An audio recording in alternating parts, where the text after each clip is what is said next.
I'm Tommy D from the KnicksBlog.com. Welcome to another edition of TKB TV. As the Knicks get ready for the playoffs, obviously got one more game tonight. We will discuss matchups, specifically the Miami Heat. Joining me on the phone, as always, our good friend Andrew Smith. Andrew, how you doing? I'm doing well, guys.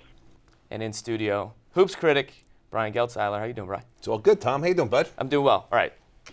The topic of conversation across Twitter, across Knick land, is who do you want, right? We'll talk about the Heat specifically. For me, who cares? You go in there, you play as well as you can play, you're healthy. The Knicks really have been playing as well as anybody in the league over the last 4 weeks. But for argument's sake, the Heat. Give me your pros and cons as to the matchup with the big three in the Miami Heat. I like them. First of all, I think the Knicks, no matter who they play, are going to give a first-round opponent hell.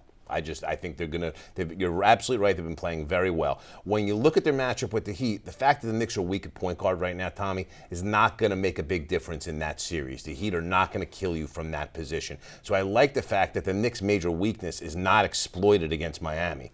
What I don't like is a difficulty that Chris Bosh presents in the fact that Tyson Chandler will guard him. He will play out on the perimeter and pull Tyson Chandler away from the basket, which will clear a lot of space for LeBron and Dwayne Wade off the dribble. That's a problem for the Knicks defensively that they don't have to face all that often. It'll be interesting to see how they adjust to it. And Drew, two things for me from an X and O's perspective. The Heat do an amazing job laterally defensively, getting out on shooters. They can eliminate a guy like Steve Novak. They can take away a lot of the strengths that the Knicks have. What do you see from an X and O standpoint what the Heat do defensively? I mean, they are a top 5 offensive and defensive team in terms of rating in the league. Very impressive on both sides of the ball. Sure. I mean, Novak's been so big for the Knicks down the stretch, as has Smith. I think Smith has a little bit, better of a shot to get a shot off against Miami. I do think Novak's going to struggle. The Heat, like you said, they just close out so well, and Novak, he does a good job of with the head fake and getting the defender to fly past him. But they have some smart defenders that are going to stay down on that.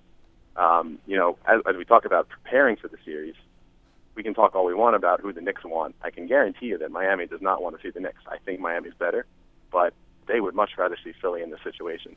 The Knicks brought in Carmelo for this situation.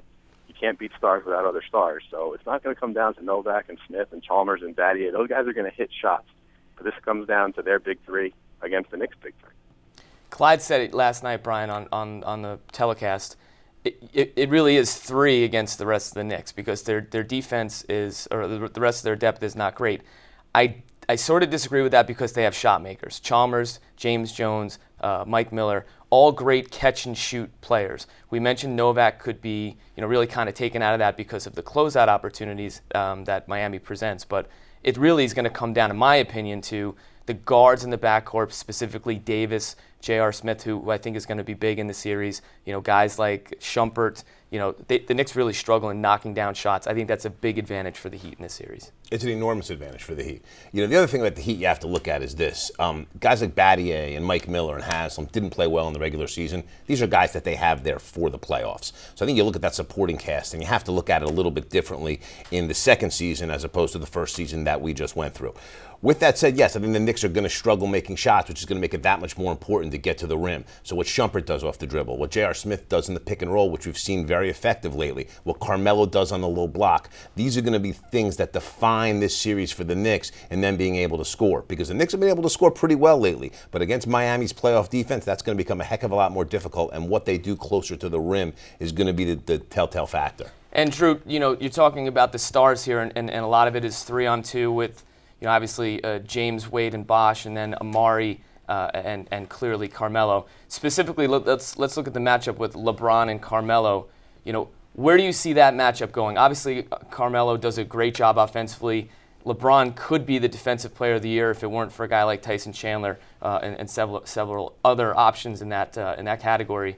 Give me your take on how the Knicks can beat the Heat in a series based on the matchup between Carmelo and LeBron James. Well, like you said, and it went back to the coaching change. Carmelo is one of the top, if not the top, post scorer in the league. So what you want to do is you want to feed him on the block. And that, in essence, also neutralizes LeBron on the other end because we know how good LeBron is in transition. The Knicks are going to miss shots. Miami's going to get long rebounds, kick it out. They're unstoppable in transition. When you get the ball to Carmelo, try to draw fouls, slow the game down a little bit, avoid, get the Heat out of transition opportunities. That's the best way to neutralize that matchup. Who do you got, Brian, in the series? I'm going to take Miami, but it's not going to be easy. I look at Miami to win this series in 6, and certainly to come out of it with some bruises and bumps that they would rather not have going into the next round. Drew? Couldn't have said it better. Miami in 6, exact same reason. I think every game is going to be a dogfight. There's going to be some actual real fights going on the court as well. Like the old times. I'm going to take Miami in 5. And I'm saying that because I think, as we talked about on the radio show, Pro Basketball Talk, how's that plug? Is that a good plug for you? That's not bad. NBA Unplugged, but you're right NBA there. Unplugged. I apologize for that. I think that Miami's going to get on a real cruise here. If they can get out and beat the Knicks in 5 games and gain some serious momentum moving forward, they're going to be a freight train going towards the final. So, I think there's going to be some close games, but I got Miami in 5. Guys, as always, thanks for the information. Our pleasure. And sorry for the NBA. That happens. And remember to get all your information on the Knicks and the playoffs. Check out the KnicksBlog.com, part of the SNY.TV blog network. I'm Tommy D. We'll see you next time.